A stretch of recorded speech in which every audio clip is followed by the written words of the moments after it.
Fala pessoal, espero que todos estejam bem. Nós vamos continuar estudando separação de misturas. Na aula passada nós vimos os métodos mais utilizados abrangentes de separação de misturas heterogêneas, mas há outros. Por exemplo, a catação ou escolha. Você tem um monte de grão de café, tem alguns muito feios, torrado demais, você pega e retira com a mão. Mas hoje em dia existem aparelhos que fazem isso automaticamente, que possuem câmeras e um computador, um controlador. A câmera é capaz de identificar aqueles objetos que devem ser rejeitados, porque já foi previamente programado para isso. O computador calcula o momento que ele estiver caindo, o local onde ele estiver caindo, sai um jato de ar e empurra aquele objeto que não é o desejado. Também é usado para pequenas pedras preciosas. Existe o método da peneiração ou tamização. Tamiz é sinônimo de peneira, viu, gente? É importante saber isso para palavras cruzadas. Peneira com 5 letras, é tamiz. É utilizado desde a construção civil até a indústria químico-farmacêutica. Então, por exemplo, quando você vai fazer um comprimido para que ele saia com as especificações adequadas, ele sofre um processo de peneiração.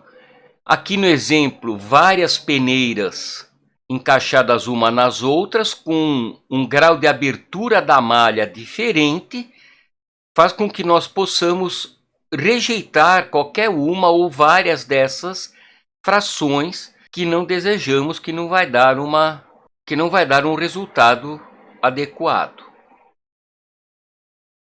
A flotação utiliza um líquido em sólidos de densidades diferentes.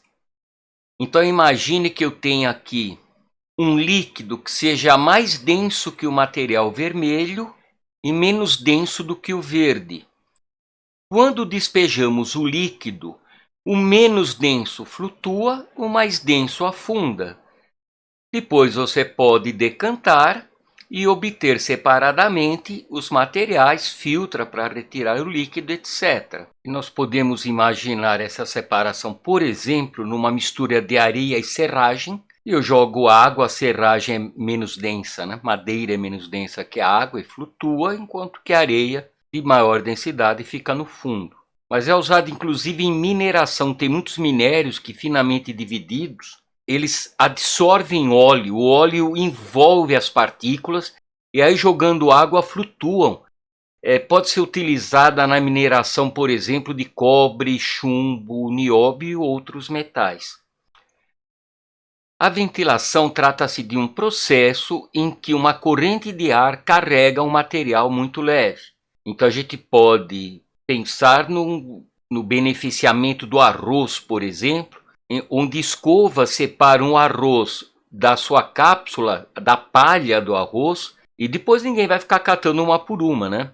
Aquilo vai passando uma corrente de ar muito forte que arrasta a palha enquanto que o arroz permanece no local. Separação magnética também fácil de imaginar. Eu tenho areia e limalha de ferro, eu aproximo um ímã, a limalha de ferro vai ser atraída, a areia não. A separação magnética é utilizada industrialmente na separação de minérios, por exemplo, que possam ser atraídos por ímãs, chamados ferromagnéticos. É o caso da magnetita, por exemplo, onde grandes dispositivos atraem o minério num dos lados e depois ele é raspado, né? Conforme ele vai rodando, ele é raspado e arranca o material de outro lado, purificando assim o minério, separando de outros não magnéticos. Outro processo interessante trata-se da levigação. Imagina que estamos nas margens de um rio e a areia junto com a água do rio então é sugada e despejada numa canaleta onde transversalmente temos traves de madeira. Imagine que na areia desse rio haja pequenos grãos de ouro, chamado ouro de aluvião. O que vai acontecer? A água vai carregar mais facilmente a areia do que os grãos de ouro. Não se trata de levigação, tanto o ouro quanto a areia afundam na água. Mas a areia tem densidade algo como 2,5 gramas por centímetro cúbico, enquanto que o ouro tem densidade de 18 gramas por centímetro cúbico. É um dos materiais mais densos que existe, mais denso que chumbo. Então a areia é carregada mais facilmente por esse fluxo de água. E o que vai acontecer inicialmente tinha muita areia e poucos grãos de ouro, e depois de algum tempo vai ter bem mais grãos de ouro em relação aos grãos de areia, bem mais purificado. Geralmente a próxima etapa é misturar mercúrio. O mercúrio dissolve o ouro, a areia menos densa flutua e pode ser retirada. Todos esses processos são altamente poluentes, destruidores dos ecossistemas, destrói margem de rios, o mercúrio é tóxico, depois se usa os cianetos, que são mais tóxicos ainda, e deveria ser um processo bastante controlado e regulamentado. Na separação de misturas homogêneas, nós vamos ver apenas um processo neste momento, mas extremamente importante, trata-se da destilação.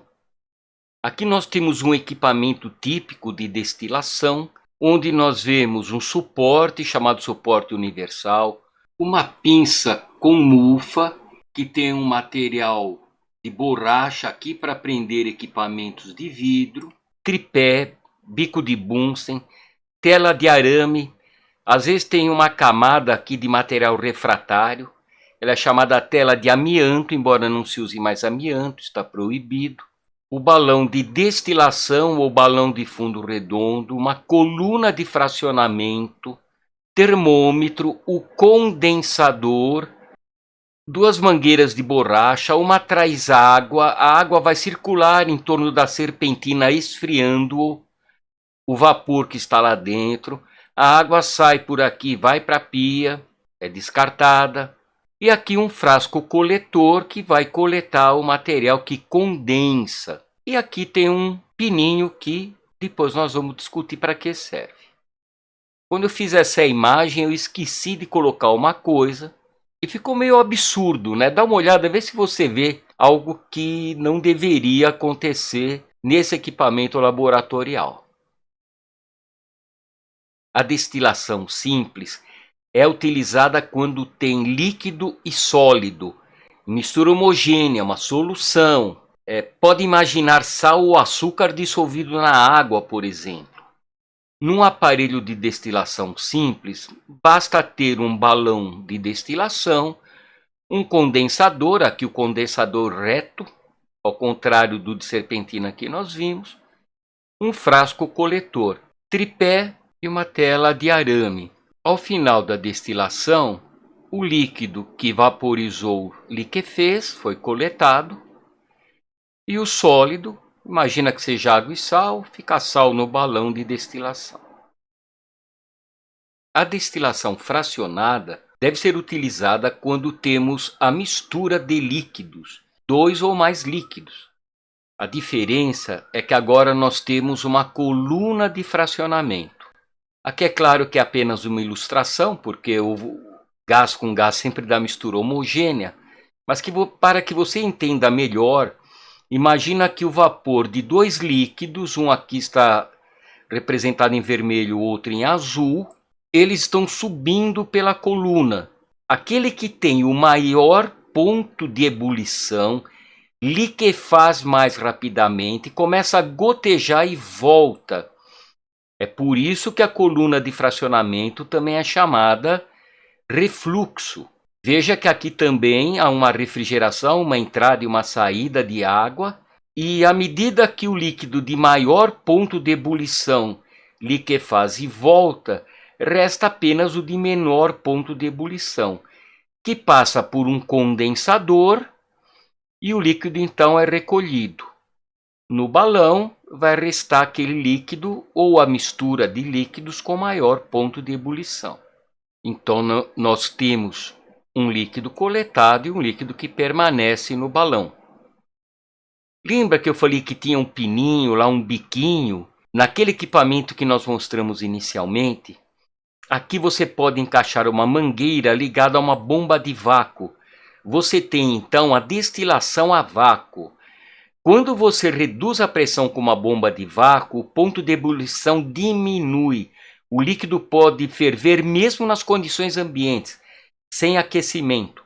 Então, se você tiver substâncias que sejam termoláveis, que possam ser destruídas pelo calor, muitas vezes se procede à destilação a vácuo.